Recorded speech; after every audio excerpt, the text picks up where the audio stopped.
I always thought humiliation had a sound. Maybe the crack of laughter in a crowded room, or the soft scrape of a chair moving away from a table as someone decides you're not worth staying for. That night, I learned it's quieter than that. It's the sound of a wine glass half full and untouched, the soft rustle of a napkin folding in on itself, and the delicate clink of a $5 bill sliding across white linen like a final insult dressed as courtesy. He was late, of course. Not fashionably, not apologetically, just late. 35 minutes of me pretending to check my phone, pretending not to notice the pitying glances of the waitstaff who were starting to realize I'd been stood up. When he finally arrived, it was with that swaggering air of someone who'd already decided the world owed him for showing up.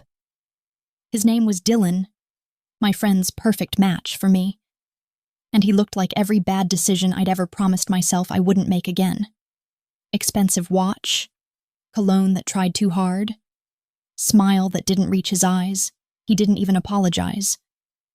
Just dropped into the chair across from me, flashed a grin that probably worked on women who didn't know better, and said, "You look practical."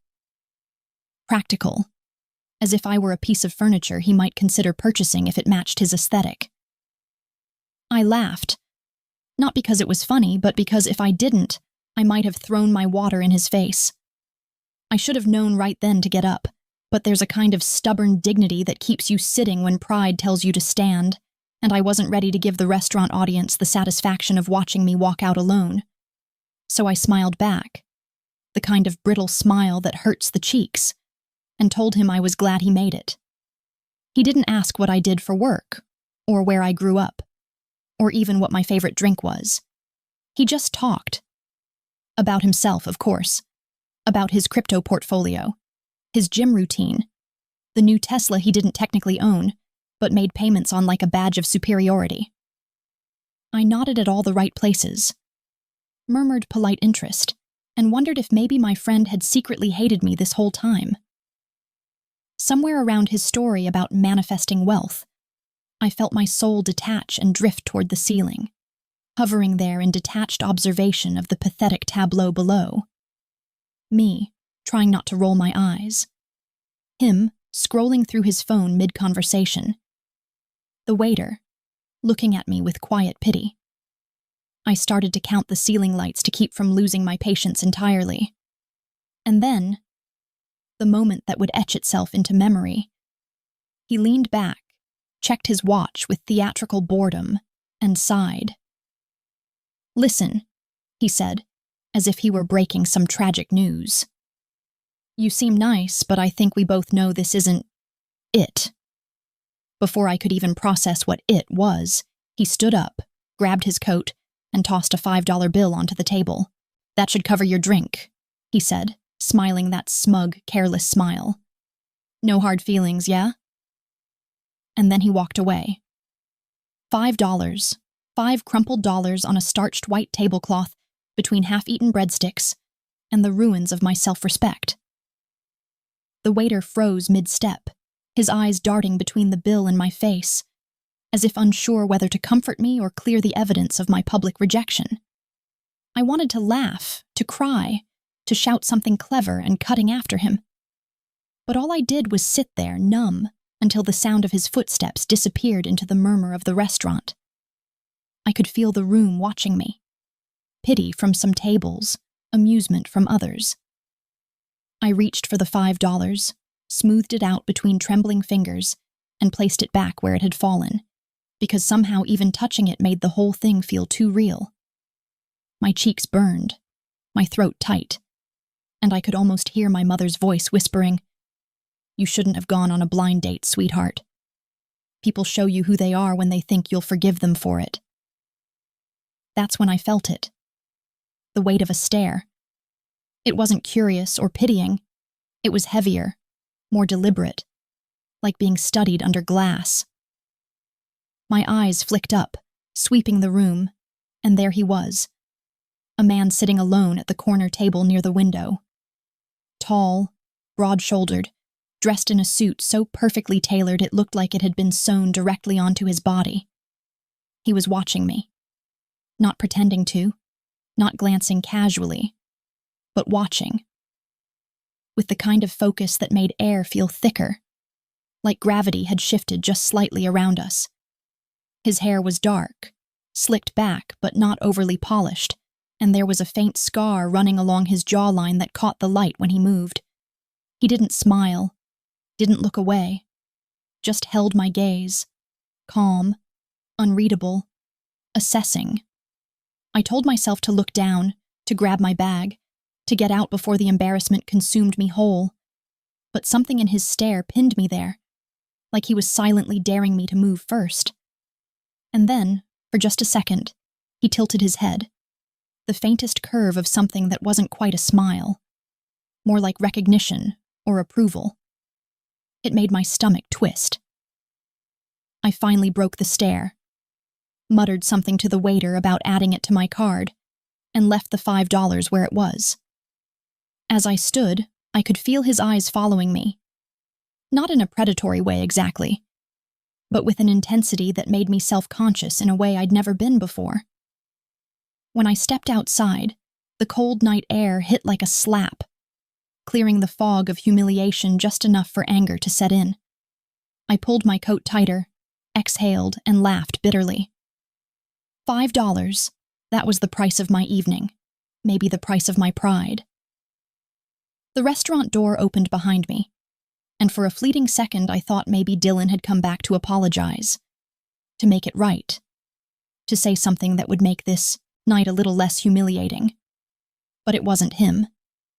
It was the man from the corner table. He paused at the door, hands in his pockets, eyes scanning the street like someone used to danger. When his gaze brushed mine again, there was no mistaking it. Deliberate, sharp, knowing. He didn't approach, didn't speak, just watched as I walked away, my heels clicking against the pavement, each step a little faster than the last. I didn't look back, but I could feel it. That strange, electric awareness that you're not just being seen, but marked. The kind of attention that lingers long after it should fade, threading itself into your mind like smoke. I told myself it was just my imagination, that he was probably no one, just another stranger with a sharp suit and sharper eyes. But when I reached my apartment that night, there was a black car parked across the street, engine idling, lights off. I hesitated at the door, my keys trembling in my hand, and for a heartbeat I thought I saw movement in the car, the faint silhouette of a man leaning back, watching. I shook it off. Told myself I was being paranoid. Told myself it was nothing. But as I closed the door behind me and leaned against it, my heart still racing, I couldn't shake the feeling that something had shifted, that somehow, in that small act of humiliation, in that $5 moment of defeat, I had been noticed by someone who didn't know the meaning of coincidence. And the next morning, when I opened my door and found a single black rose lying on the welcome mat, tied with a silk ribbon, no note, just silence, I realized that whatever had started in that restaurant wasn't over. It was just beginning.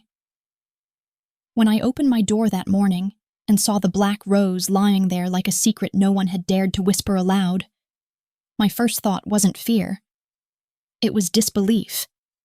The kind that steals the air from your lungs because you know deep down that something extraordinary, something not meant for your ordinary life, has just stepped over the threshold.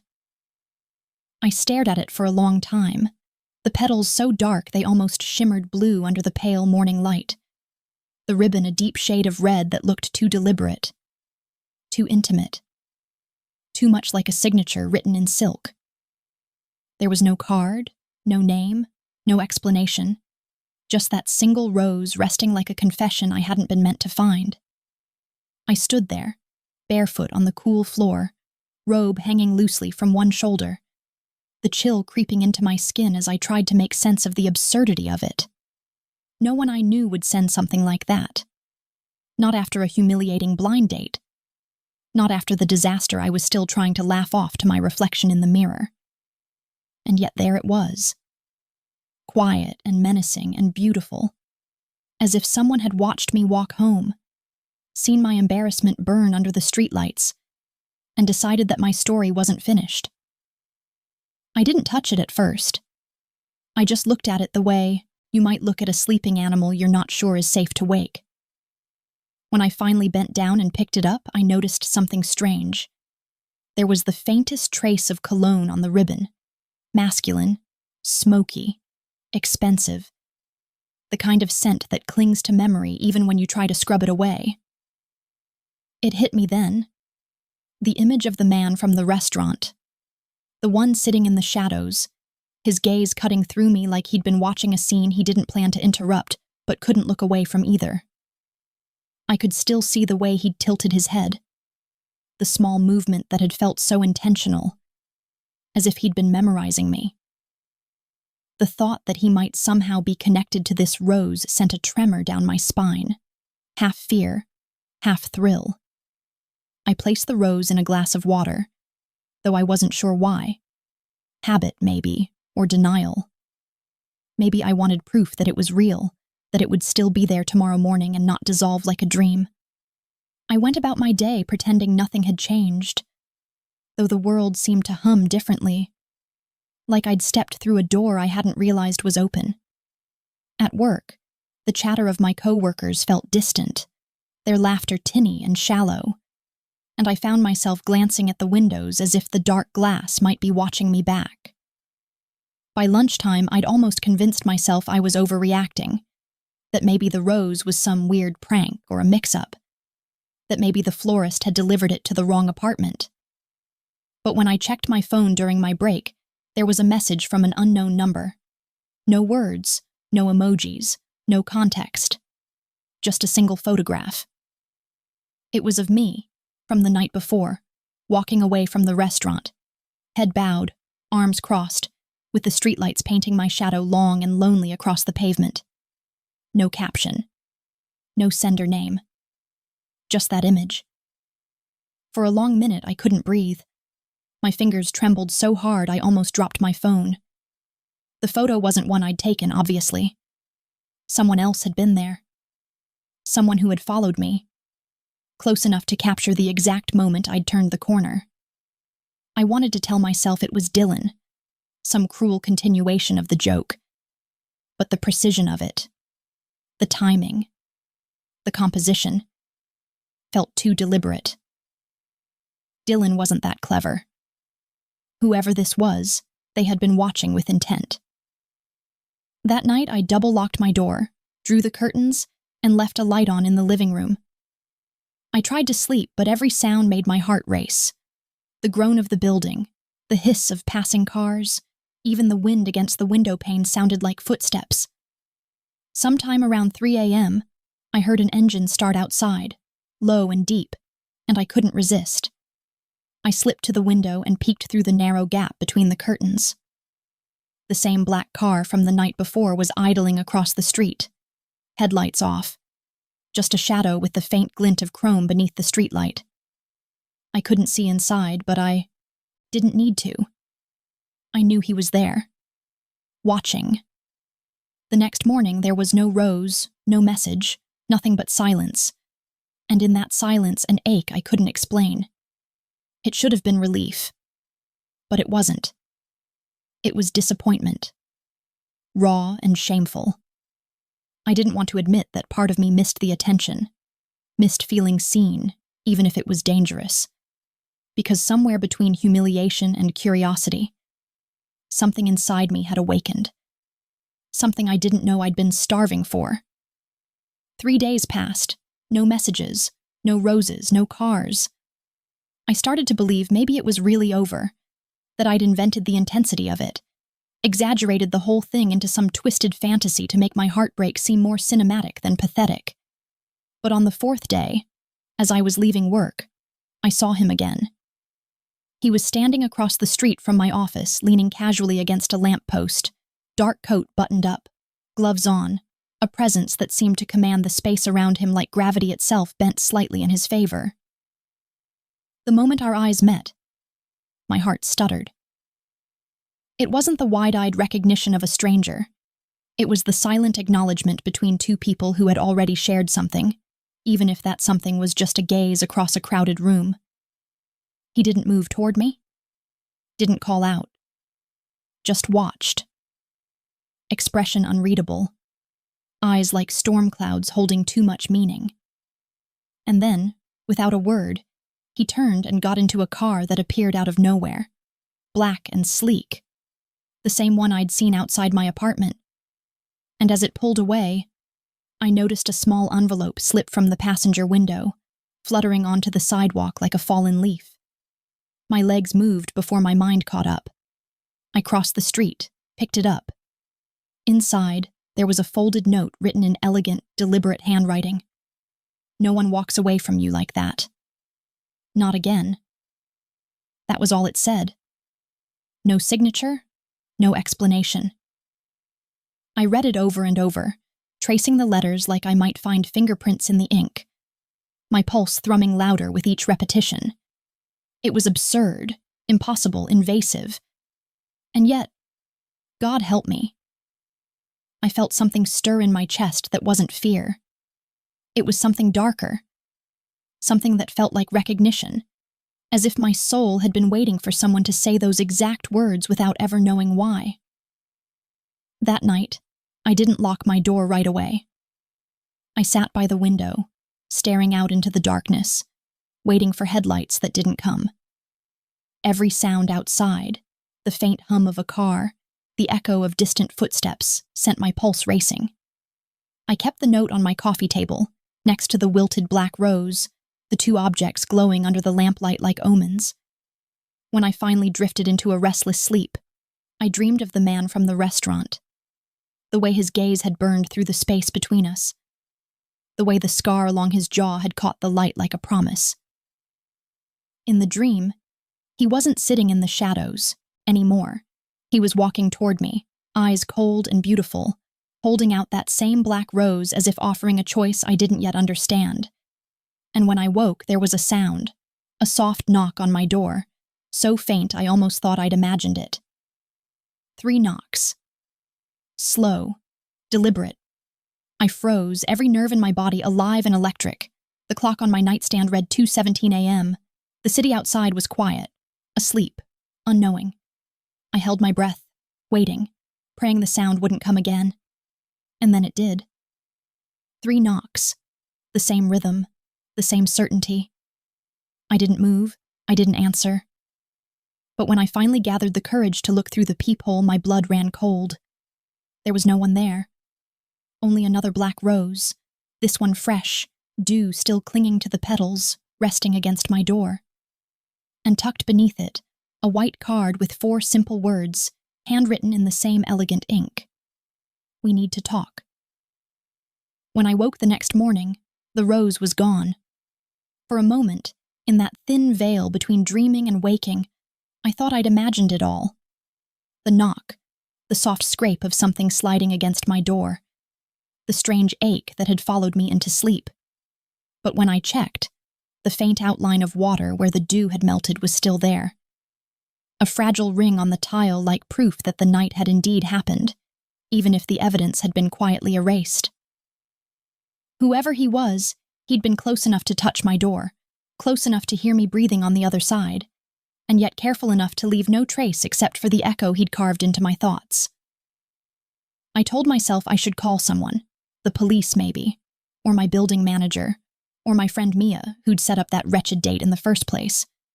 But I didn't. I made coffee instead. The kind of ritual movement that fills the silence with something familiar, something safe. The air smelled of burnt espresso and faint roses, a combination that shouldn't have made sense but somehow did, the bitterness of one wrapping around the sweetness of the other, until I couldn't tell where one ended and the other began. That's how it felt thinking about him.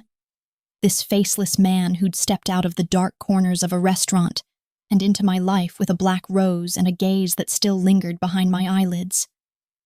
The day unfolded with the strange unreality that comes when your world is slightly tilted and you're pretending it isn't. I went to work, smiled at people, replied to emails I didn't read, planned events for people whose lives seemed so pristine compared to mine. Yet underneath it all, there was a hum, low and constant, like a heartbeat just under the surface. I caught myself glancing at every dark car that passed, searching for familiar eyes behind tinted glass, half hoping, half fearing I'd see him again. It was madness, I knew that.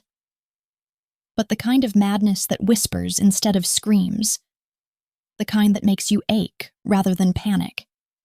It wasn't until late afternoon that something shifted again, and when it did, it felt almost ordinary. The receptionist walked over to my desk, smiling her polite, oblivious smile, holding out a small white envelope with my name written across it, in that same elegant, deliberate handwriting I'd seen on the note before. She said it had been delivered by courier, that there was no return address, no sender's name, just Lena Moretti, in bold ink that looked almost too personal to be professional. I took it, my pulse pounding in my ears, the edges of the paper biting softly into my fingers. Inside, there was a single card, ivory, thick, expensive. It smelled faintly of smoke and something masculine. The words were few but exact. You left something behind. Friday night, 8 p.m., the Grand Mayfair, table 12, no signature, no clue, just that. For a long time I stared at it, the black ink seeming to sink deeper into the page the longer I looked. The Grand Mayfair was one of the most exclusive hotels in the city, the kind of place that didn't host simple dinners, but orchestrated experiences. I'd planned events there before. I knew the kind of men who booked those tables. Men with money, power, secrets. Men who owned rooms without ever signing papers for them. Men like the one from the restaurant. I told myself I wouldn't go, that I wasn't that naive, that no woman with a sense of self-preservation would walk willingly into a situation so obviously dangerous. But even as I said it to myself, I knew I was lying. Because curiosity is a quiet addiction, and I had already taken the first dose. By the time Friday came, I had rehearsed a dozen versions of how the evening might unfold, each one ending with me walking away unscathed, unshaken, unchanged. But beneath the rationalizations, something deeper throbbed. A hunger I didn't want to name. An unspoken desire to be seen again by the man who had watched me when everyone else had laughed or pitied. When I arrived at the Grand Mayfair, the doorman greeted me by name. That should have been my first warning. The lobby was golden light and hushed conversation, marble floors that echoed softly under my heels, a pianist playing something melancholy in the corner that matched the rhythm of my heart.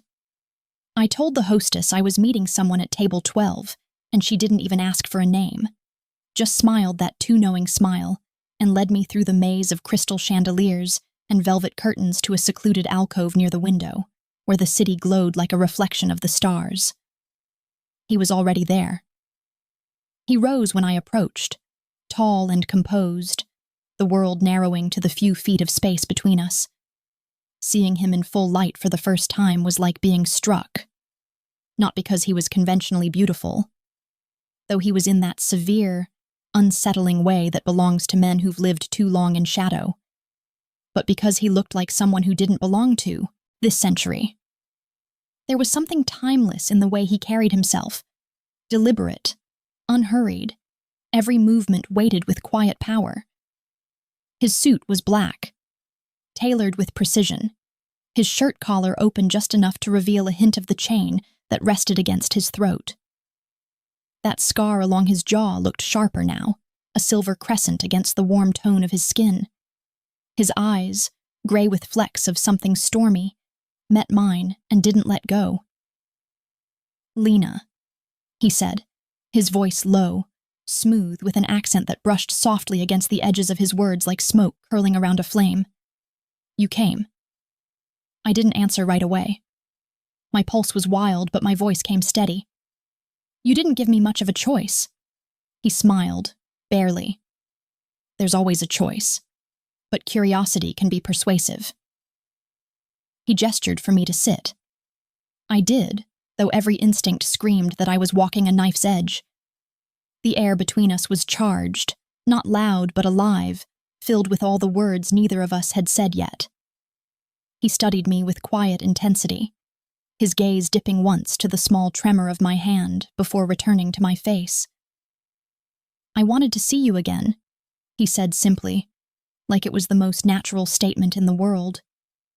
"That night, you didn't belong in that scene. You looked like someone trying to disappear while everyone else was pretending to matter." I didn't know what to say to that. It was both a compliment and an accusation, both too intimate and too precise.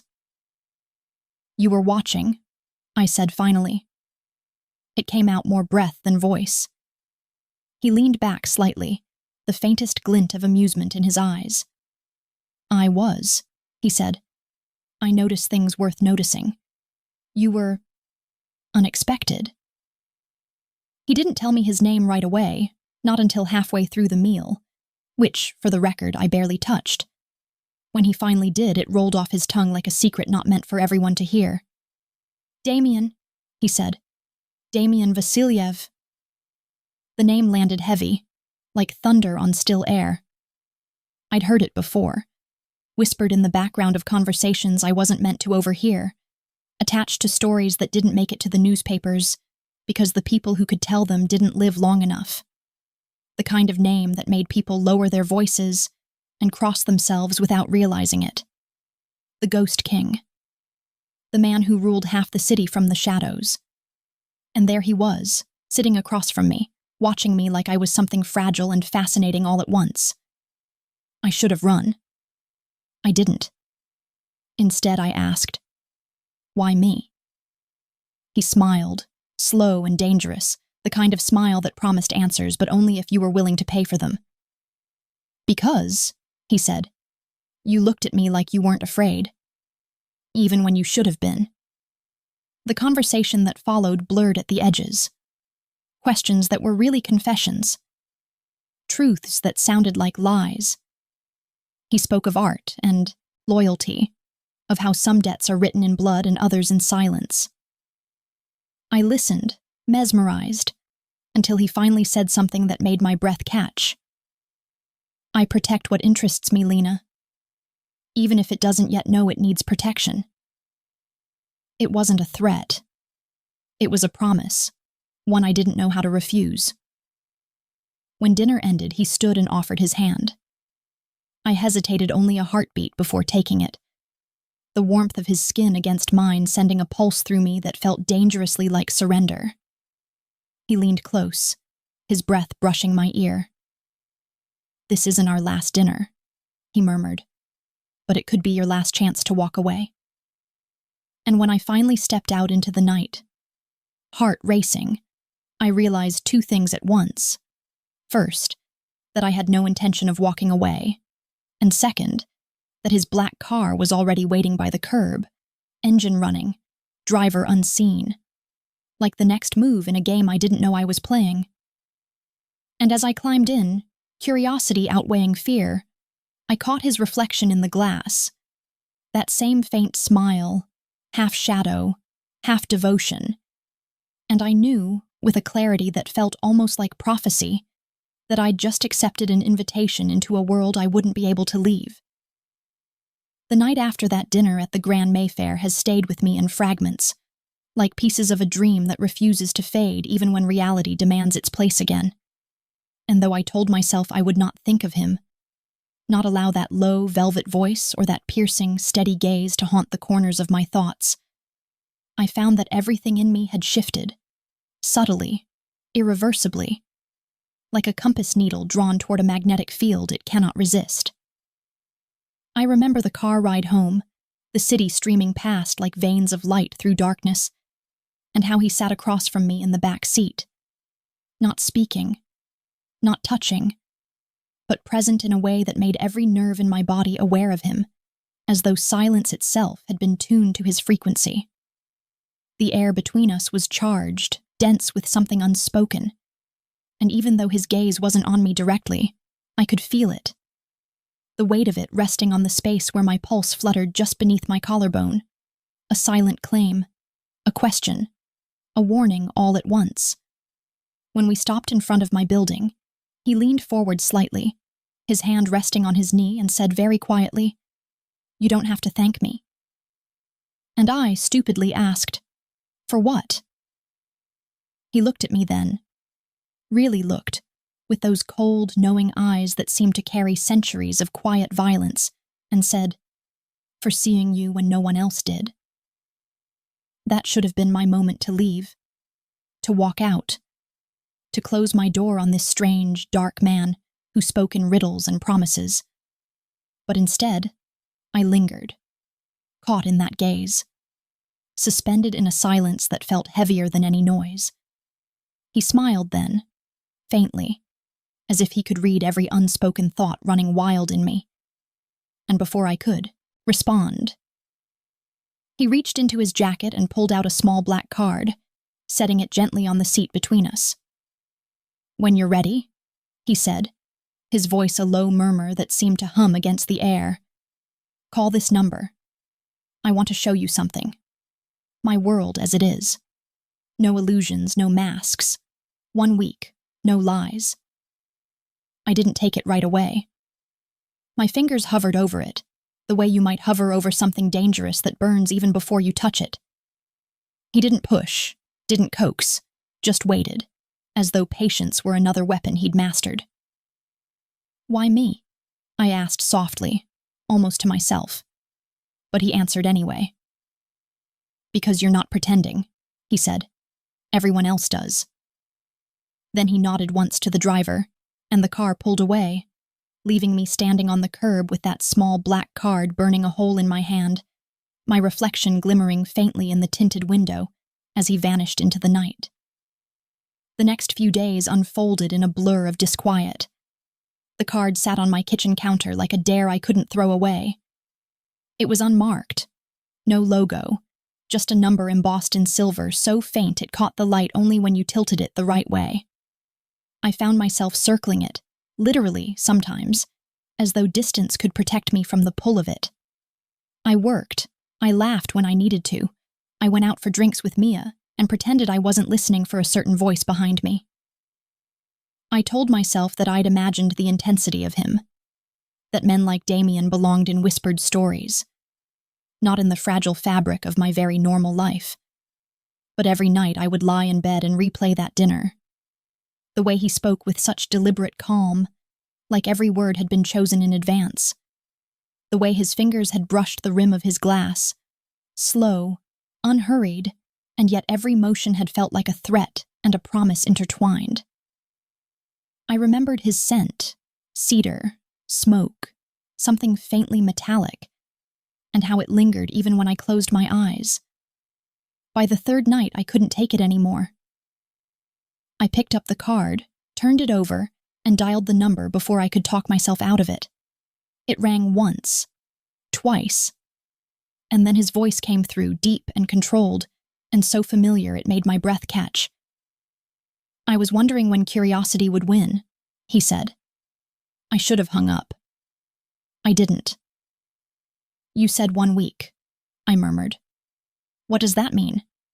"It means," he said, "you come with me. You see what I see, hear what I hear. You get to decide whether you want to keep pretending that your world is enough." "And if I say no?" I asked, though my voice already trembled with the truth that I wouldn't. He was silent for a long moment before answering. "Then I'll forget your name, and you'll go back to being invisible." Something in that sentence, cruel and tender all at once, tore through me. I didn't realize I was shaking until I heard myself whisper, "When?" "Tomorrow," he said. "I'll send a car." And then the line went dead. The following day was unbearable in its normalcy.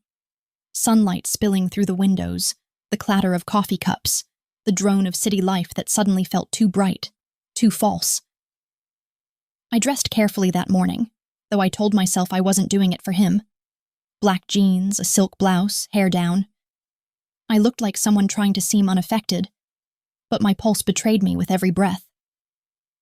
At exactly 6 o'clock, a black car appeared outside my building. The same one, sleek and silent as a shadow. A man in a suit I didn't recognize stepped out, opened the door, and said, "Mr. Vasilyev is waiting." His tone wasn't unkind, but it carried the kind of authority that left no room for hesitation. The drive took us far beyond the city center, past the glittering skyline into a quieter district, where the buildings grew taller, older, more secluded. When the car finally stopped, I realized we were outside an estate. No, not just a home, but something much larger. A mansion of pale stone surrounded by wrought iron gates and dense gardens, the kind of place that looked timeless, as though it had been there long before anyone had dared to build a city around it. The doors opened before I even stepped out, and there he was, Damien, standing at the top of the steps, hands in his pockets, the faintest smile curling his mouth as if he'd been expecting me for far longer than a day. "You came," he said again, those same words from before, though this time they sounded less like an observation and more like possession. I said I would. "Yes," he said, his gaze dragging over me slowly, deliberately. "But I didn't think you'd come alone." "I don't scare that easily," I lied. He stepped closer, his presence swallowing the distance between us. "You should," he said quietly, not unkindly, "but I'm glad you don't." The evening blurred into something unreal after that. Marble halls lit by candlelight, music drifting faintly from another room, the low murmur of voices that stopped when he entered. He showed me everything as if offering proof of who he was, his world, his empire, his control. Men greeted him with a mixture of reverence and fear. Women looked away when he passed. And through it all, he kept glancing at me, a small, knowing curve to his lips, as if I were some secret he was proud to have uncovered. At dinner, he finally leaned forward, elbows resting on the table, eyes locked to mine. "You could leave right now," he said. "Walk out that door, forget all this. But if you stay—" He paused, his voice lowering. "You'll have to understand something. I don't offer twice." I swallowed hard. "Offer what?" He smiled, but it wasn't gentle. "Protection, power, truth. A week to see the world through my eyes. After that, you'll either never want to leave or you'll wish you'd never come." I didn't answer. Couldn't. Not with his gaze holding mine like a hand around my throat. Somewhere deep inside, I knew that whatever choice I made tonight would change everything. That crossing this line meant surrendering something I might never get back. And yet, as the clock ticked in the silence between us, I heard myself whisper, "Then show me." His smile deepened, slow, dark, inevitable. And as he rose and held out his hand, the lights dimmed slightly, the music shifted, and I knew, with a strange calm that both thrilled and terrified me, that I had just accepted an invitation into a world where there would be no turning back. I learned that fear doesn't always arrive with warning. Sometimes it comes softly, disguised as an ordinary night, wrapped in the kind of stillness that makes you believe the world has decided to be kind for once, that maybe the chaos has passed you by. That's how it was the evening everything changed. The night I stopped pretending that Damien Vasilyev was simply a man with secrets, and began to understand that his world didn't just exist in shadows, it ruled them. It had been 2 days since I'd first stepped through the iron gates of his mansion. 2 days of being led through hallways lined with portraits of men whose eyes all seemed to follow me. 2 days of dinners where power tasted like expensive wine, and danger hung in the air like incense. I told myself I was only there to see, to understand, to satisfy the curiosity that had burned through my better judgment. But curiosity has a way of turning to attachment, and attachment to something far more dangerous. Because by then, I'd started to memorize the way he spoke, the way his voice would dip slightly when he said my name, the way he never seemed surprised by anything, yet always watched as though he expected the world to misbehave. That night, he wasn't there. He had left early, taking a call that sounded too serious for interruption. He told me to stay inside, to enjoy the quiet, and there was a tone in his voice that almost sounded like concern, though I had yet to decide whether that emotion belonged to him. The house was too large for one person, its silence echoing back at me like an accusation. I wandered through it restlessly, my bare feet brushing against cold marble floors, my fingertips grazing velvet drapes and the edges of gilded frames, wondering how many stories had been buried in this place, how many ghosts had learned to keep quiet here. I should have gone to bed. Instead, I found myself drawn to the balcony overlooking the gardens, sprawling, immaculate, eerily symmetrical under the wash of moonlight. It was beautiful, but it didn't feel peaceful. Nothing about Damien's world did. Even beauty here had sharp edges. I don't know how long I stood there, lost in the pull of my own thoughts, when I noticed it. Movement near the gates. At first, I thought it was a trick of the light. Shifting shadow, maybe one of his guards making their rounds. But then the sound came, soft but distinct. The snap of a branch, the crunch of gravel under hurried footsteps.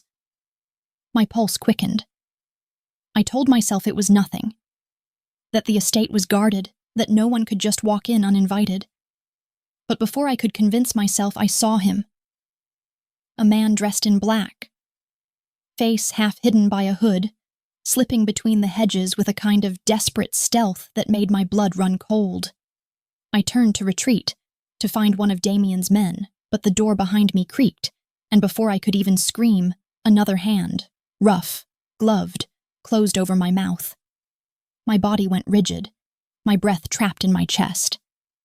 The man smelled of sweat and metal, and when he spoke, his voice was low and hoarse. "Don't move," he hissed. "We don't want to hurt you." The plural made my stomach twist. He dragged me back inside, across the hall, his grip tightening as I struggled. But I bit down on his hand, hard enough to make him curse. He struck me. Not hard, but enough to stun, enough to remind me how fragile I was in this world of men who didn't play by the same rules as the rest of us. And then everything exploded. The first sound was glass, shattering somewhere down the corridor, followed by footsteps, too fast, too many.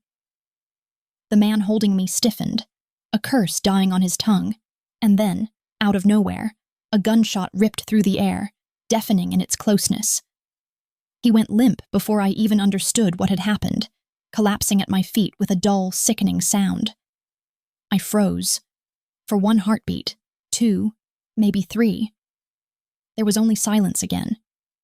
The kind that comes right after violence, when the air hasn't decided what to do with itself yet.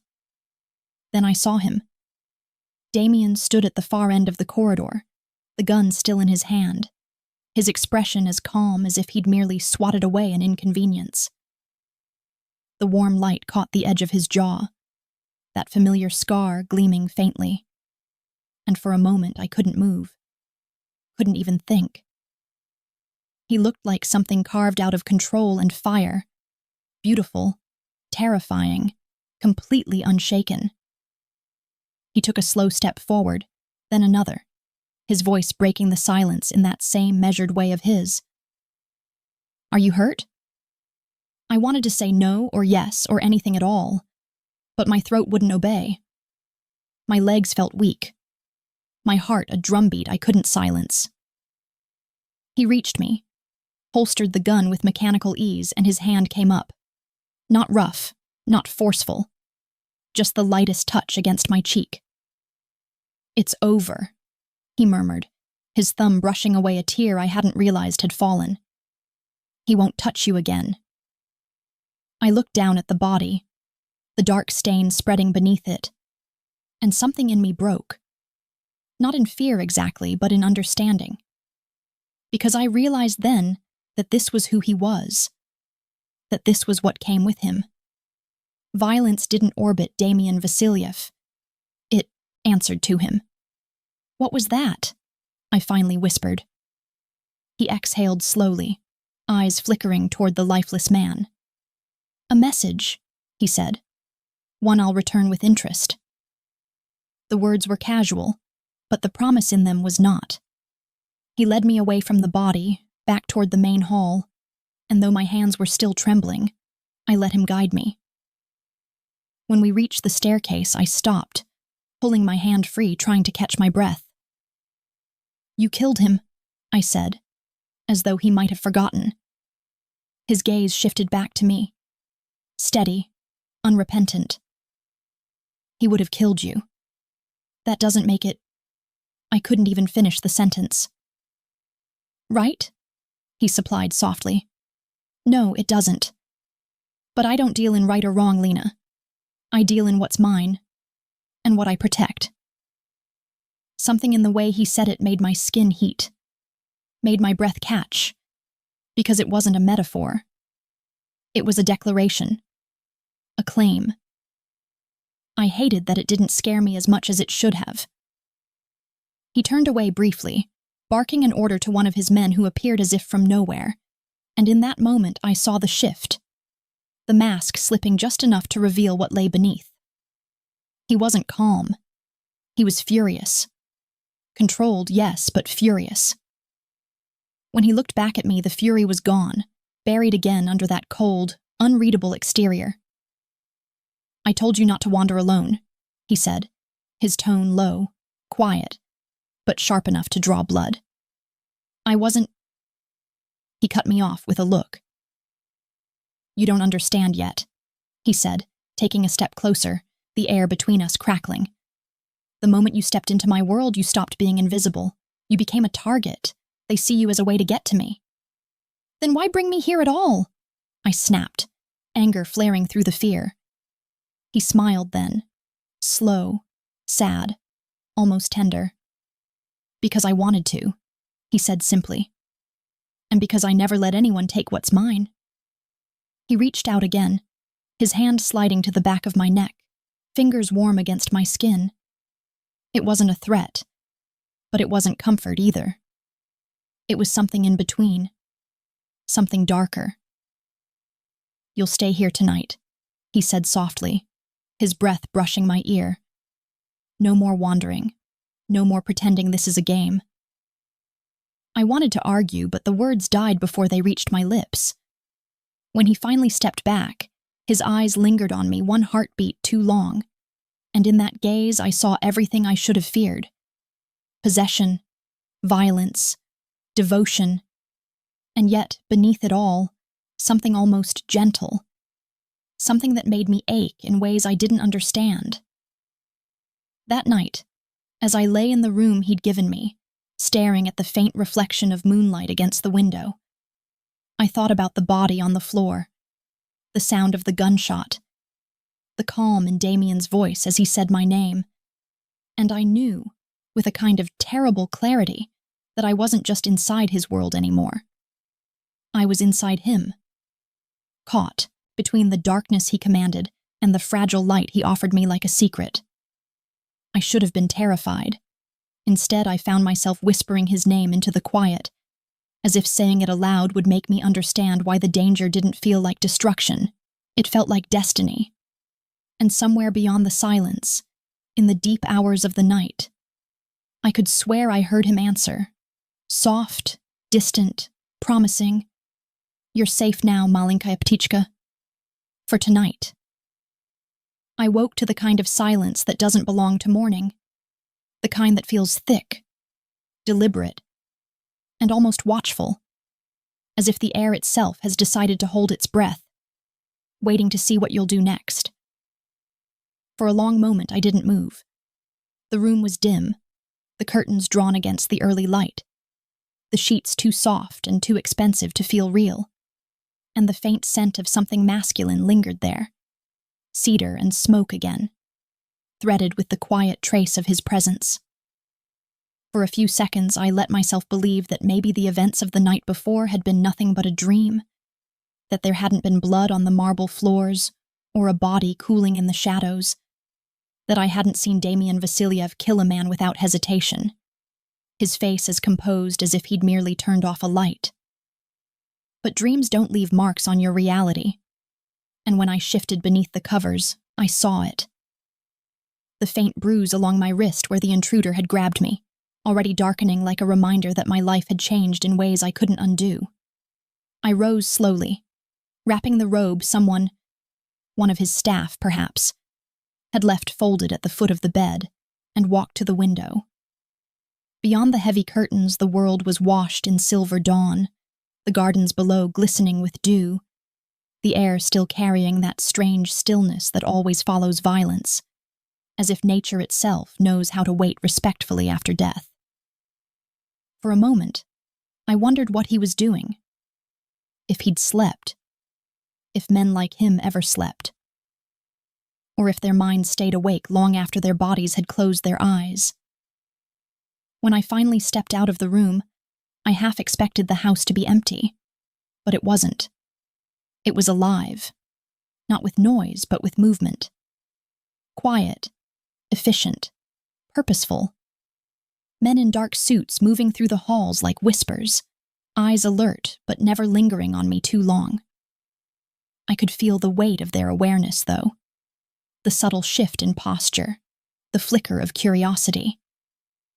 They knew who I was, or at least what I was to him, even if I didn't. In the dining room, breakfast had been set. A spread too lavish for one person, steam rising from porcelain cups, sunlight cutting across crystal glass. And at the far end of the table sat Damien, reading a file, sleeves rolled to his forearms, his hair slightly tousled, the faintest shadow of stubble along his jaw.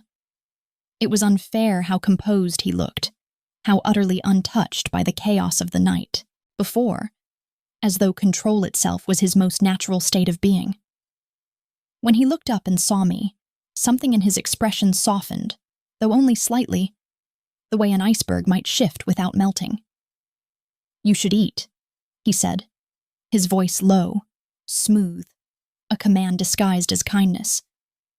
"You didn't have much of an appetite last night." "I watched you shoot someone," I said, before I could stop myself.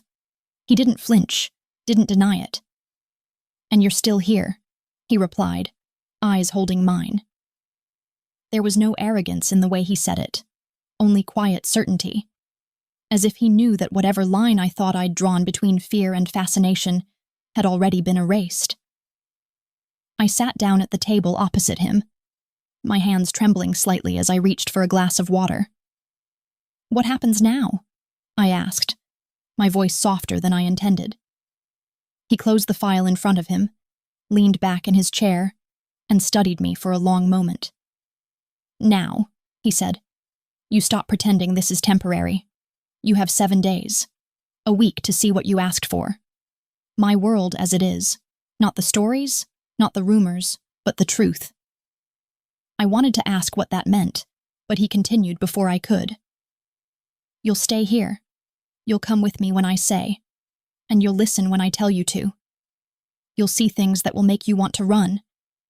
And maybe, if you're smart, you will. But I don't think you will, Lena." "Why?"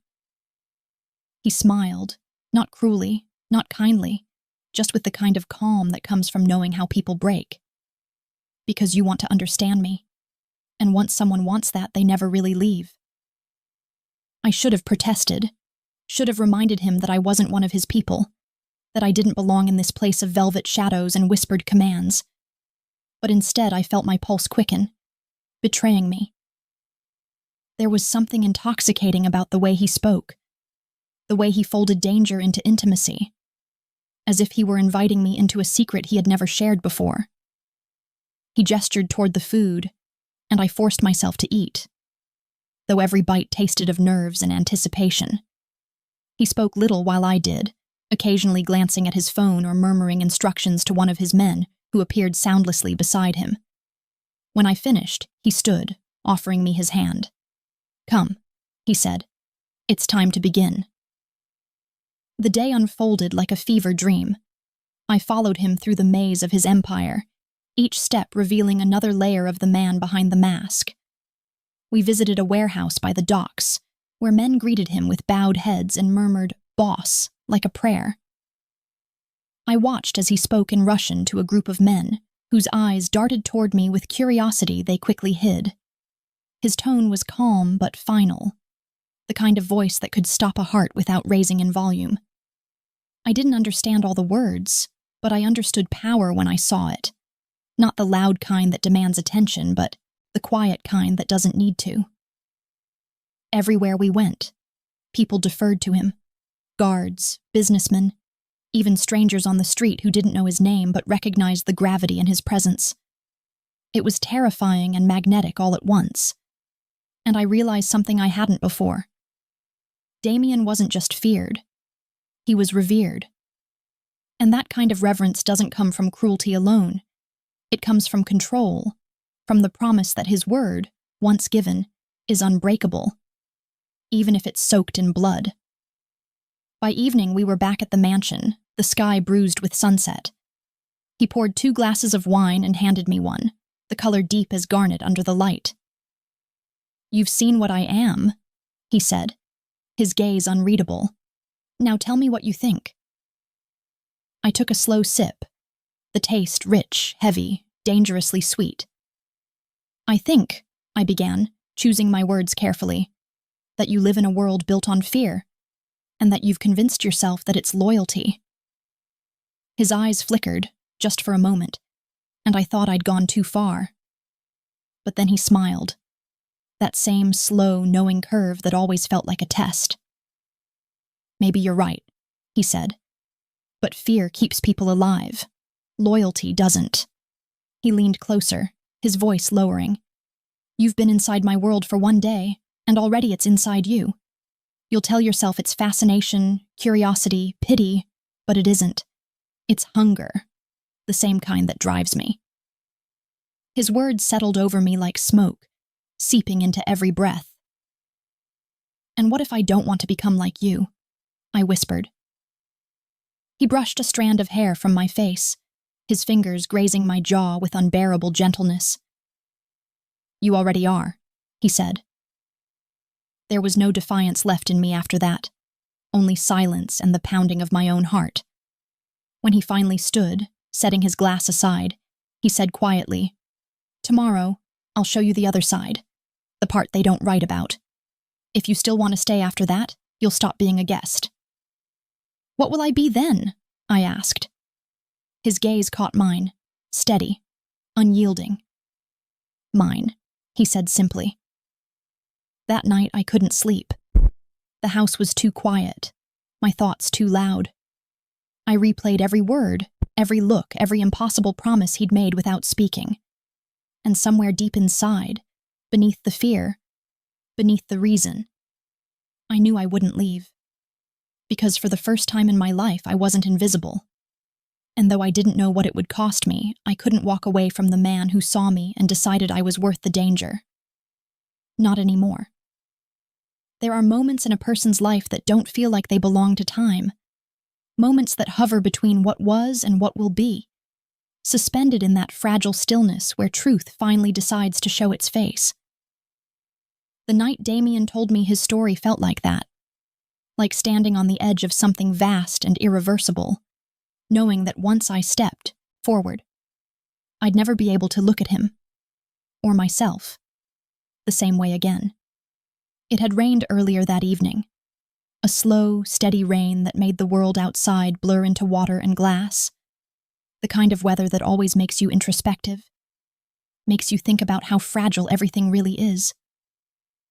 The mansion was quieter than usual, the staff dismissed early, the guards stationed somewhere beyond sight, and I found myself sitting in the library, wrapped in the scent of old books and smoke, a glass of red wine untouched on the table beside me.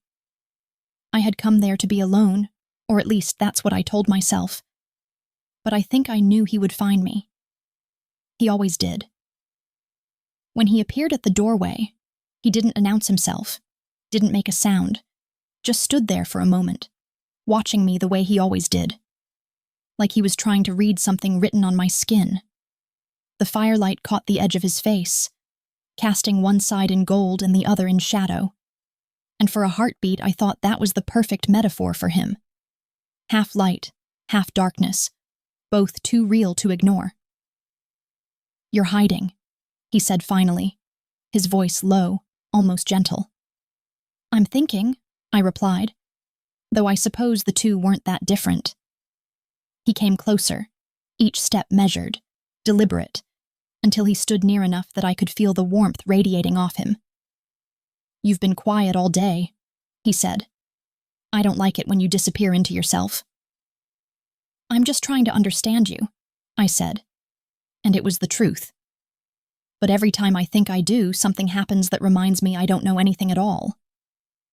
His gaze softened then, and he sat across from me, his posture relaxed but his eyes never leaving mine. "Most people don't want to understand me," he said after a moment. "They just want to survive me." "That's not what I want," I whispered, and I didn't even realize how true it was until I heard myself say it. He studied me for a long time, his expression unreadable, then leaned back, exhaling slowly as if making a decision. "There are things I've never told anyone," he said. "Things that don't belong in this world, but they live in me anyway. You wanted the truth. Tonight I'll give you part of it." I nodded, not trusting my voice. He looked into the fire, and when he began to speak, his tone changed, still calm, but quieter, heavier, as though each word was being pulled from somewhere deep inside him. "I wasn't supposed to inherit any of this," he said. "The family, the business, the name. That was supposed to be my brother's. Alexander. He was older, smarter, better at pretending to be good. My father loved him, or what passed for love in our house. And I was just the one who watched, who learned how to disappear in plain sight." He paused, his jaw tightening, eyes fixed on the flames. "But when our father died, everything unraveled.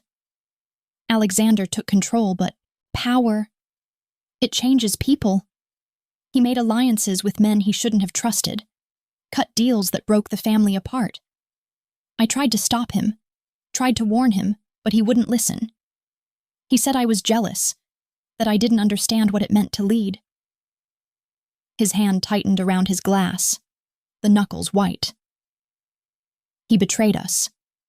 He sold names, safe houses, roots, things that could never be undone.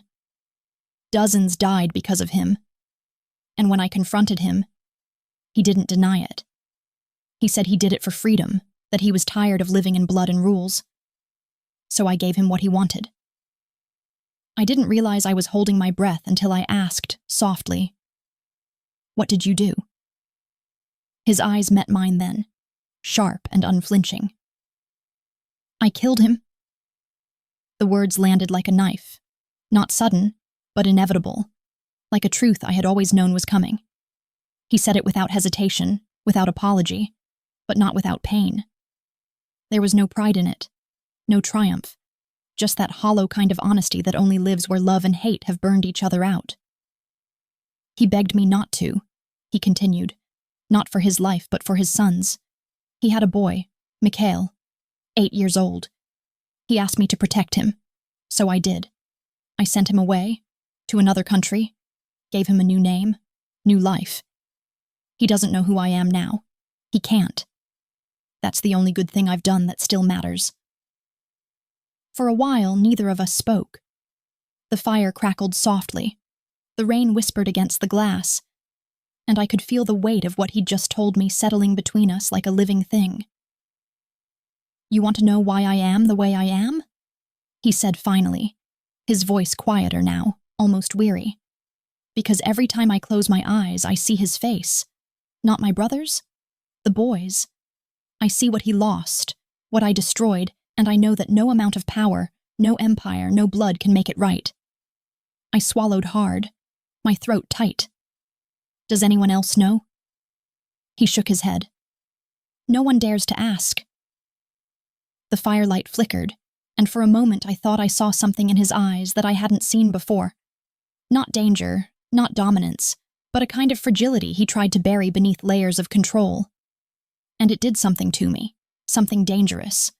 Because pity, when mixed with desire, becomes something too close to devotion. And devotion in the wrong hands can ruin a person.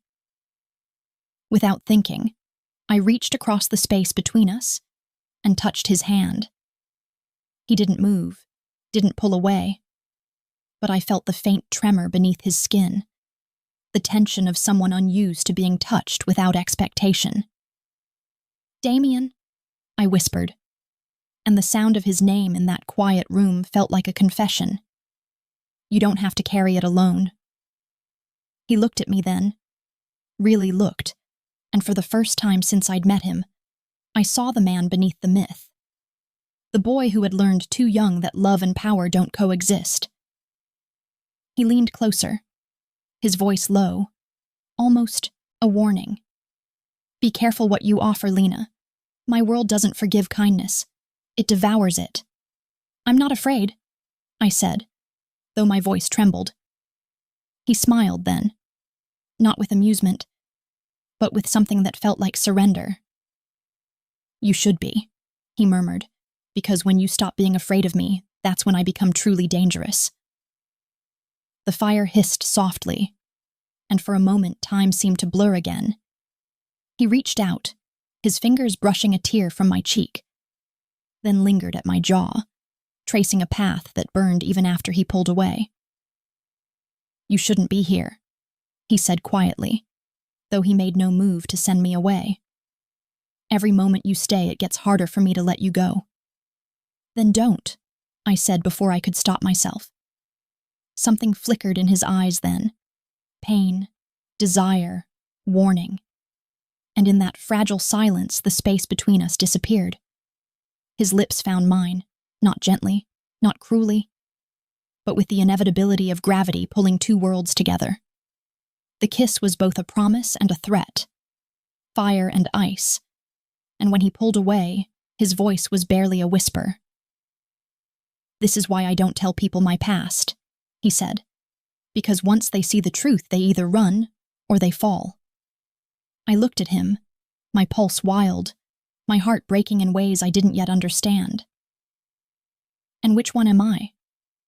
He exhaled slowly, his eyes dark and unreadable. "I don't know," he said, "but either way, you won't escape unscarred." And as the fire burned low, painting his face in shifting gold and shadow, I realized he wasn't just confessing to me. He was warning me. And I was too far gone to listen. I should have known that peace was never meant to last here. Not in Damien's world. Not in the place where every breath carried the echo of danger, and every silence felt like the calm before something inevitable. Something cruel. Something that would tear through the illusion I had built to keep myself from falling apart. The night after his confession, after the fire and the kiss that felt like a breaking point rather than a beginning, I couldn't sleep. His words looped through my head, soft as they'd been, that warning cloaked in tenderness. "You won't escape unscarred." And I realized that maybe I hadn't wanted to escape at all. He had given me glimpses of himself, the kind of raw truth most people would never earn, and it made me feel dangerous too, as if knowing his story somehow bound me to it. Like every secret he shared, tied another invisible thread between us. But intimacy in his world was a luxury that always came with a price, and when the bill came due, I wasn't ready for it. Not in the way I should have been. It began quietly, as betrayals often do, with something so small it almost seemed meaningless. A phone call he took in another room, his voice low and sharp, his tone colder than I had ever heard it. He didn't see me standing near the door, didn't see how the sound of his voice made my heart beat too fast, how I strained to catch fragments of words that meant nothing and everything all at once. "Shipment. Mikhail, clean it up before Friday." I told myself it wasn't my place to ask, that whatever his world demanded of him wasn't meant for mine. But curiosity is a hunger that doesn't starve easily. And the part of me that had begun to crave understanding couldn't stay silent for long. When he returned, his expression was unreadable again, that perfect mask of composure firmly in place. But his eyes, those cold, intelligent eyes that had learned how to keep the world at bay, looked tired, shadowed by something he didn't want me to see. "You're awake," he said simply, and I nodded, though the truth was I hadn't really slept since the night I first saw him pull the trigger. "I heard you on the phone," I said softly, not accusing, just searching. "You sounded angry." He studied me for a long moment, the silence between us stretching like a tightrope. "I'm always angry," he said finally. "It's the only thing that keeps me sharp." He brushed past me after that, and though his hand briefly touched my arm in passing, that familiar, grounding warmth that always made me forget how dangerous he was, the distance between us felt wider than ever. The next day, things shifted. People around the house began moving differently, faster, quieter. I noticed extra guards at the gates, men whispering in corners, the faint smell of gun oil clinging to the air. Damien was gone most of the day, his absence like a void that made every sound too loud, every moment too fragile. When he finally returned, it was late, and there was blood on his collar, faint but undeniable. He didn't explain it, and I didn't ask, though the silence that followed said more than words ever could. That night, when I finally fell asleep, it was to the sound of rain against the window and the steady rhythm of footsteps outside my door. His men keeping watch, or so I thought. But sometime before dawn, the sound changed. Heavier, faster, unfamiliar. I woke to it immediately, that primal instinct that tells you when something is wrong. I sat up, my heart pounding, just as the door creaked open. "Lena." It wasn't Damien. It was one of the guards, young, tense, eyes darting toward the hall. "You need to come with me," he said, his voice low but urgent. "What's happening?" I whispered. He hesitated. "We've been compromised. He doesn't want you here when—" The sound of gunfire cut him off, sudden and close, shattering the fragile illusion of safety, like glass breaking in the dark. He grabbed my arm, pulling me toward the back exit, and before I could even think, we were running, down the marble corridor, past portraits whose painted eyes seemed to follow us, through doors that slammed shut behind us with echoing finality. The air was thick with the smell of smoke and panic, the world collapsing into chaos. "Where is he?" I gasped as we reached the courtyard, the cold air hitting my skin like a slap. "Inside," the guard said, fumbling for his radio. "He said to get you out now." But before he could speak again, another shot rang out, closer this time. He fell, his body twisting mid-step, and I screamed, dropping beside him, the world spinning in colorless streaks of light and sound. His blood was warm against my hands, and for a moment I couldn't move, couldn't breathe. Then I heard it, that voice, cutting through the chaos, dark and commanding and terrible in its calm. "Lena." I turned, and there he was. Damien, moving through the smoke like something summoned from the inferno, his gun steady, his eyes wild in a way I'd never seen before. He reached me in seconds, grabbing my face with one hand, scanning me for wounds. "Are you hurt?" I shook my head, though my body trembled. "What's happening?" "An ambush," he said, the word cold and efficient. "Inside help. Someone close." "Inside help?" I repeated, and even before he looked away, I knew. The truth had been waiting there all along, hidden in the shadows I'd refused to see. It was my phone. It had been missing since the day before, though I'd assumed I'd misplaced it somewhere in the house.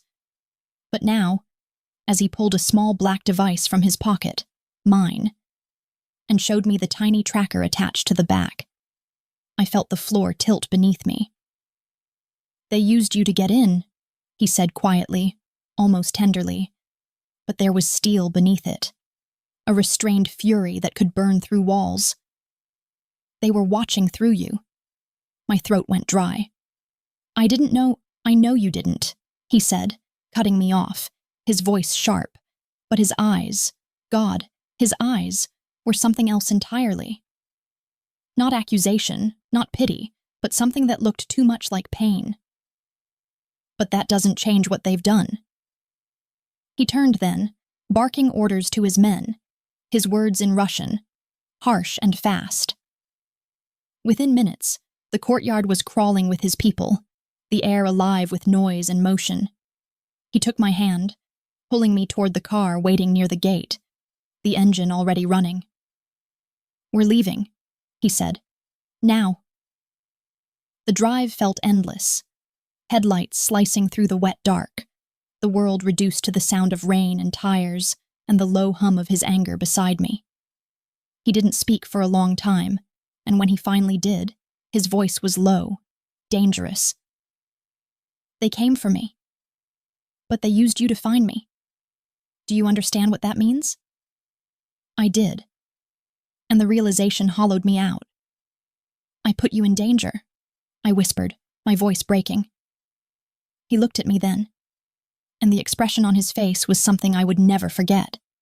Not fury, not disappointment, but a kind of fierce, desperate protectiveness that made my chest ache. "No," he said. "I did. Because I wanted you close. Because I wanted something I shouldn't have." I turned away, tears burning hot at the corners of my eyes. "Then maybe I should have never come." He laughed, a bitter, hollow sound that didn't reach his eyes. "Maybe, but it's too late now." We drove through the night until the city disappeared behind us, replaced by empty fields and the dark stretch of forest beyond. When we finally stopped, it was at a safe house. Small, remote, the kind of place that existed only for people who needed to vanish. He got out first, then turned back to me, his expression unreadable again. "You'll stay here until I say it's safe," he said. "And you?" I asked.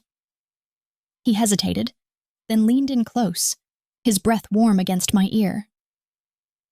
"I'm going to find out who sold us out," he said softly. "And when I do, I'll make them remember what happens when someone touches what's mine." The words should have terrified me. Instead, they made my pulse race with something far more complicated than fear. When he left, the silence of the house pressed against me, heavy and unfamiliar. And for the first time since meeting him, I realized what it felt like to be truly alone.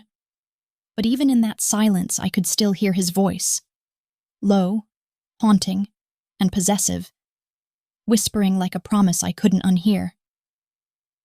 "They wanted you to be the bait, Lena. They didn't know they'd turned you into the reason I'll burn them all." There is a certain stillness that comes after chaos, a kind of hollow quiet that hums through the air like the echo of something you can't quite name. And in that silence, I began to understand that the world I had willingly stepped into would never again resemble the one I'd left behind. The safe house Damien had brought me to was hidden deep within the woods, a relic of brick and shadows surrounded by trees so tall they blotted out the sky. And though it was meant to protect me, it felt instead like a cage. Too quiet, too remote, too filled with the ghosts of everything I'd seen and done since the night he first looked at me across that restaurant. Days passed, though time didn't move the way it used to. It stretched and folded in strange ways, marked only by the fading of light and the occasional voice on the radio. His men came and went, silent and efficient, delivering updates they never shared with me, carrying out orders they never explained. They were polite, respectful even, but there was an invisible wall between us, a reminder that I was not one of them, that I was something softer, foreign, an unpredictable variable in the life of a man who controlled everything else. And Damien, he was gone more than he was here. He'd disappear for hours, sometimes days, returning with the scent of rain and gunpowder clinging to his clothes, his hands sometimes cut, his eyes always a little darker than before. I asked him once what he did while he was gone, and he looked at me for a long time before answering, "I do what I must." It wasn't an explanation, but I understood it was all he could give. At night, I'd lie awake listening for the sound of his footsteps, that slow, steady rhythm that had somehow become my heartbeat. Sometimes he would come to me, silent, his presence filling the room before his voice did. He'd touch my hair, my throat, the edge of my jaw with a tenderness that didn't belong to the man who commanded fear like an army.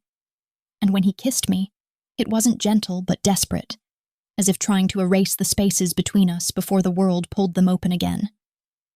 And yet, for every moment of intimacy, there was distance, a shadow in his eyes that told me he was somewhere else even when he was beside me. I didn't know if it was guilt or rage or something darker, but I could feel it bleeding into him, hollowing him out from the inside. The first time I saw him come back with blood on his hands, real blood, not imagined or forgotten in the dark, I froze. He didn't look at me when he walked in, didn't speak. He just went straight to the sink, running the water until it turned red, then pink, then clear again. His face was unreadable, carved from silence, but his eyes burned with something feral.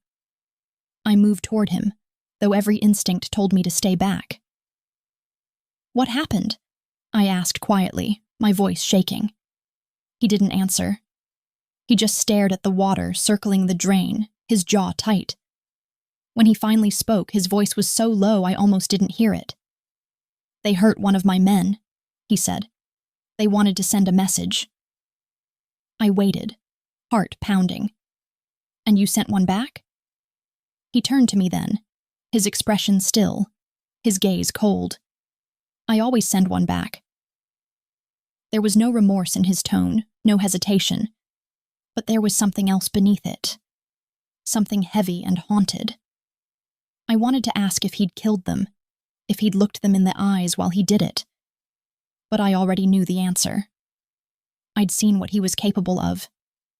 I'd seen the part of him that could end a life as easily as breathing.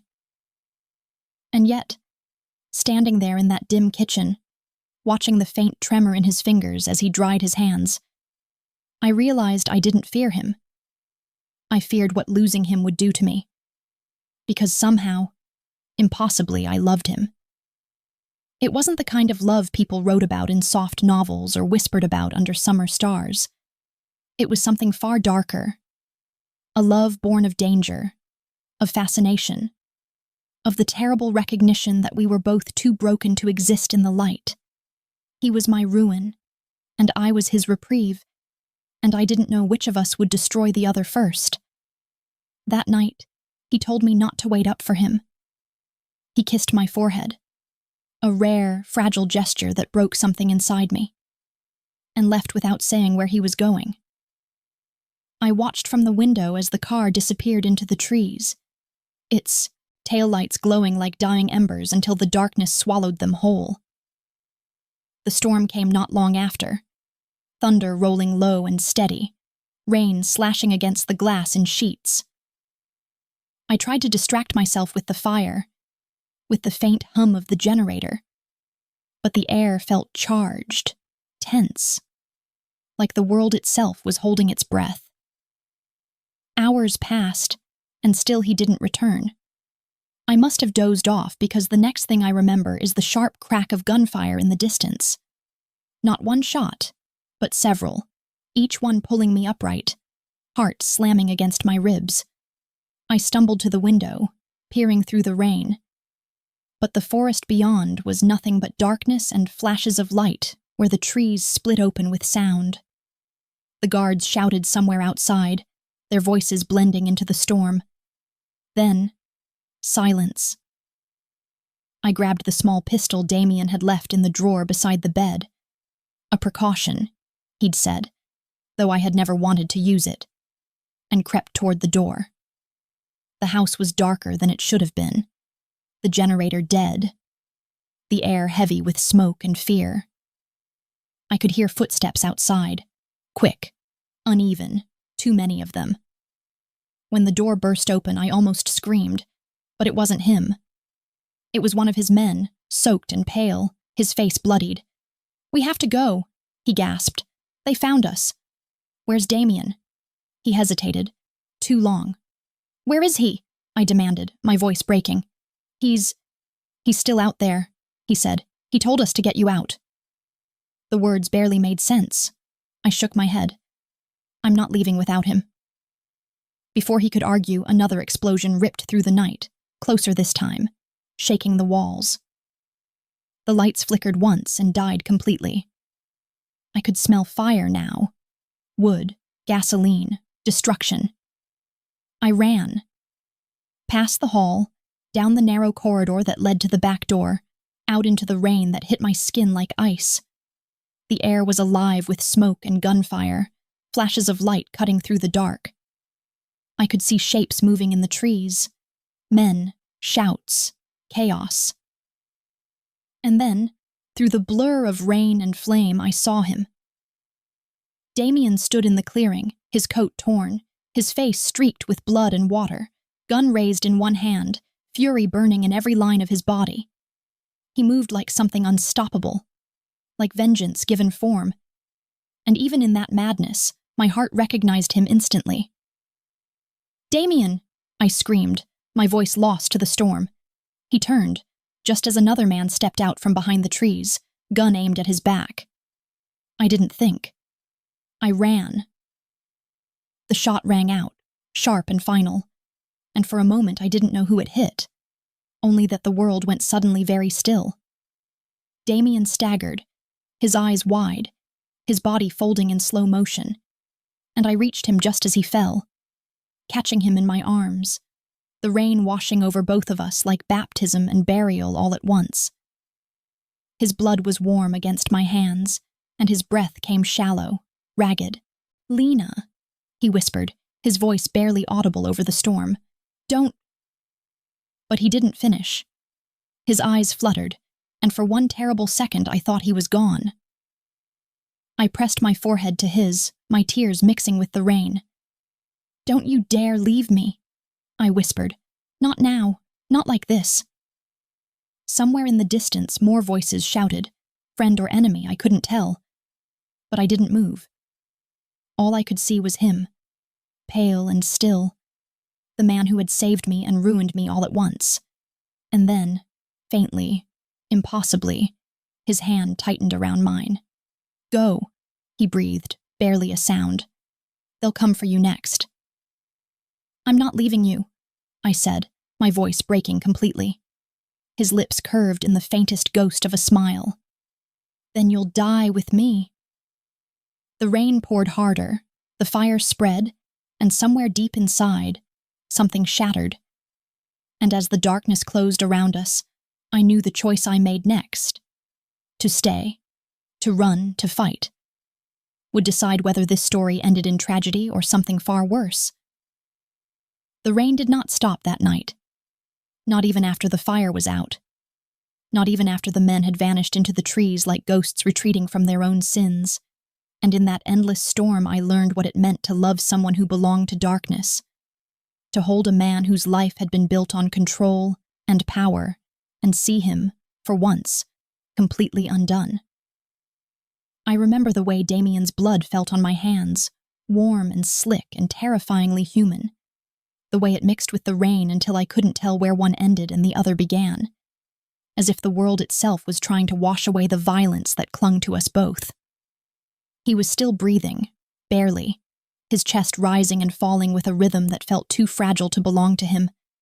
And when I pressed my palm to the wound beneath his ribs, I could feel his pulse flutter weakly against my skin, stubborn, defiant, alive. The men who had attacked us were gone or dead. I didn't know, didn't care. But the air still crackled with the residue of gunfire and rage. I called his name again and again, desperate, half prayer, half demand, and finally his eyes opened, unfocused at first, then finding me in that storm with the kind of clarity that broke my heart. "Still here," he whispered, his voice so faint I had to lean close to hear it. "Always," I said, though I wasn't sure if it was a promise or a lie. The sound of engines roared somewhere in the distance. His men, I thought. The ones who had survived. And when they reached us, I barely noticed the hands that pulled us apart, the shouts, the blur of movement. I only remember his gaze, locked on mine even as they lifted him into the car, his lips moving silently around a word I already knew before I heard it. "Stay." I did. Hours later, in a safe house I'd never seen before, smaller, colder, lit by the ghostly glow of dawn. I sat beside his bed while a doctor worked, in silence. There was so much blood. Too much. And yet somehow he clung to life with the same ruthless determination he brought to everything else. The doctor didn't ask who he was or who I was. Men like him didn't ask questions they weren't paid to. When it was over, when the bandages were clean and the worst of the bleeding stopped, he turned to me and said, "If he makes it through the night, he'll live. But he'll never be the same." I didn't sleep. I couldn't. I watched the slow rise and fall of his chest, the faint tremor in his fingers, the way his lips parted occasionally, as if trying to speak in dreams. I thought of all the things he'd told me, the brother, the boy, the empire, the ghosts, and realized that every story he had shared was both confession and warning. He had never tried to make me love him. He had only tried to make me understand what loving him would cost. And I had paid it, willingly, recklessly, because some part of me had always known that I would rather live 1 week in his world than a lifetime in the safety of my own. By morning, the rain had stopped, and a pale, trembling light crept through the window. He stirred then, his eyes opening slowly, unfocused and glassy at first. I leaned closer, taking his hand. "You're safe," I whispered, though I wasn't sure it was true. He looked at me for a long time as if trying to remember where we were, and then his lips curved faintly. "I told you," he said, his voice rasping. "You should have run." "And I told you I wouldn't," I said, tears stinging my eyes. He smiled, that quiet, devastating smile that had undone me the first time I saw it. "You never do what you're told." "Not when it comes to you." Silence fell between us then, but it wasn't empty. It was full of everything we didn't need to say, the choices we couldn't undo, the things we'd done in the name of survival and something like love. When he finally spoke again, it was softer, almost hesitant. "You need to leave this place, Lena. When it's safe. Take whatever you want, whatever you need, start over." I shook my head. "Without you?" He exhaled, the sound almost a laugh. "With me, you'll never be free." I leaned closer, my voice trembling. "I don't want freedom, I want you." He closed his eyes for a moment, his hand tightening around mine. "You don't know what you're saying." "I do," I whispered. "For once, I do." For a long time, he said nothing, just lay there, his breathing slow and shallow. When he finally looked at me again, his eyes were softer than I'd ever seen them, stripped of power, stripped of control, just a man who'd finally stopped running from himself. "Do you remember?" he said quietly. "That night at the restaurant? The first time I saw you?" "Of course I do." "You were sitting there," he murmured, "in that red dress, looking like you'd already decided you didn't belong anywhere. I couldn't look away. You had $5 on the table like you were waiting for something to save you, and I thought, maybe I could be that. Maybe I could give you something better." "You did," I said, my voice breaking. "You gave me everything." He smiled faintly, though his eyes glistened with something that wasn't pain this time. "No, Lena, I gave you the truth, and that's the cruelest gift I know how to give." The day stretched on, slow and heavy, the air filled with that aching quiet that comes after too much has been said. His men came and went, murmuring updates in the hallway, their faces grim, their eyes avoiding mine. I knew something was wrong, that there was more he wasn't telling me, but I didn't press him. I think, deep down, I already knew. When night fell, he asked everyone to leave us alone. I sat beside him again, tracing the edge of his hand, memorizing every line, every scar. His voice was weaker now, but steady. "If anything happens to me," he said softly, "you go to Mikhail. Tell him I kept my promise. Tell him his father wasn't the villain they said he was. Nothing's going to happen, I said, but even as I said it, I could hear how fragile it sounded. He looked at me then, that old fire flickering one last time in his eyes. Lena, he whispered, do you believe in redemption? I hesitated. I believe in love. He smiled, barely. Then maybe they're the same thing. I don't know how much time passed after that. The clock on the wall stopped meaning anything. I remember the way his breathing slowed, how his fingers tightened once around mine and then relaxed, how the world seemed to hold still in that exact moment, as if it too was waiting to see what choice he would make, to stay or to let go. And when his eyes finally closed, it wasn't violent or sudden. It was quiet, peaceful, like the ending of a storm that had raged too long. I stayed there until the sky began to pale again, until the sun rose and spilled gold over the broken world outside, and I realized that the only sound left was my own heartbeat. It's been months since that night. I live by the sea now, far from the city, far from the noise. Sometimes I think I can still smell him in the salt air, that mix of smoke and rain and something unnameable that belonged only to him. I still have the card he gave me, black and silver, tucked inside a book I can't bring myself to finish. And sometimes, when the light hits just right, I pull that card out and set it beside a $5 bill, the one I never spent. And I remember the girl I was that night, the one who thought love could be safe. Now I know better. Love was never meant to save us. It was meant to undo us, to strip us bare until all that's left is the truth. And in the end, maybe that's what Damien gave me. Not a happy ending, but a forever written in scars and silence. A promise, whispered between two broken souls who found each other in the dark and refused to look away. Because even now, when I close my eyes, I can still hear his voice, low and steady, the ghost of a man who taught me that some loves aren't meant to be survived. You're mine, Malinka Ptichka, he once told me, and even if I'm gone, I'll still be the shadow that follows you home. And he was right. He always was.